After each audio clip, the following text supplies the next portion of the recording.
ने मध्यम वर्ग और युवाओं की जिंदगी भी बदल दी है।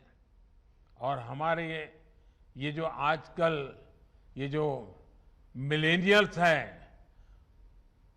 अगर आज ये सारा दुनिया न होती, टेक्नोलॉजी न होती, तो उनका क्या हाल होता। बिना सस्ते स्मार्टफोन, सस्ते इंटरनेट और सस्ते डेटा के उनके डेली रूटीन में जमीन आसमान का अंतर होता। इसलिए मैं कहता हूं, डिजिटल इंडिया यानी सबको अवसर, सबको सुविधा, सबकी भागीदारी। डिजिटल इंडिया यानी सरकारी तंत्र तक हर किसी की पहुंच। डिजिटल इंडिया यानी पारदर्शी, भेदभाव रहित व्यवस्था और भ्रष्टाचार पर चोट।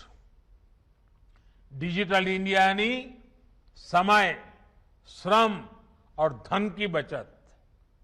डिजिटल इंडिया यानी तेजी से लाभ, पूरा लाभ। डिजिटल इंडिया यानी मिनिमम गवर्नमेंट, मैक्सिमम गवर्नेंस। साथियों, डिजिटल इंडिया अभियान की एक और खास बात रही है कि इसमें इंफ्रास्ट्रक्चर के स्केल और स्पीड दोनों पर बहुत बल दिया गया। देश के गांवों में करीब 2.5 लाख कॉमन सर्विस सेंटर ने इंटरनेट को वहां भी पहुंचाया जहां कभी ये बहुत मुश्किल माना जाता था।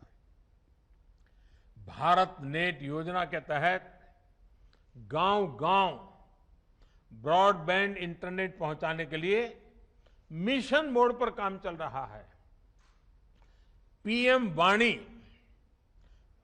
वाणी योजना से देश भर में ऐसे एक्सेस पॉइंट बनाए जा रहे हैं जहां कम से कम कीमत में ब्रॉडबैंड वाईफाई इंटरनेट उपलब्ध हो सके। इससे विशेष रूप से हमारे गरीब परिवार के बच्चों को, युवा साथियों को ऑनलाइन शिक्षा के अवसरों से जोड़ने में मदद मिलेगी।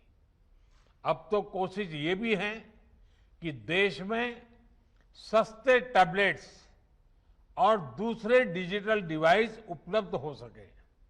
इसके लिए देश और दुनिया की इलेक्ट्रॉनिक्स कंपनियों को पीएलआई स्कीम की सुविधा दी गई है। साथियों, आज भारत जितनी मजबूती के साथ दुनिया की अग्रणी डिजिटल इकोनॉमी में से एक बना है, वो हर भारतवासी के लिए गौरव का विषय है। पिछले 6-7 साल में अलग अलग योजनाओं के तहत करीब 17 लाख करोड़ रुपए, 17 लाख करोड़ रुपए सीधे लोगों के बैंक खातों में ट्रांसफर किए गए हैं। कोरोना काल में डिजिटल इंडिया अभियान देश के कितना काम आया है, ये भी हम सभी ने देखा है। जिस समय बड़े बड़े समृद्ध देश लॉकडाउन के कारण अपने नागरिकों को सहायता राशि नहीं भेज पा रहे थे, भारत हजारों करोड़ रुपए सीधे लोगों के बैंक खातों में भेज रहा था।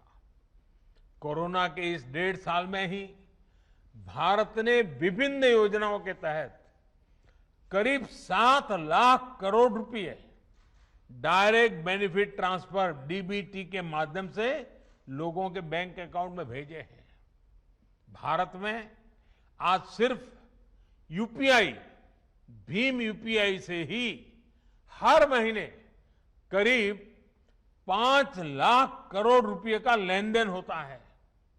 साथियों, किसानों के जीवन में भी डिजिटल लेन देन से अभूतपूर्व परिवर्तन आया है। पीएम किसान सम्मान निधि के तहत 10 करोड़ से ज्यादा किसान परिवारों को 1,35,000 करोड़ रुपए सीधे बैंक अकाउंट में जमा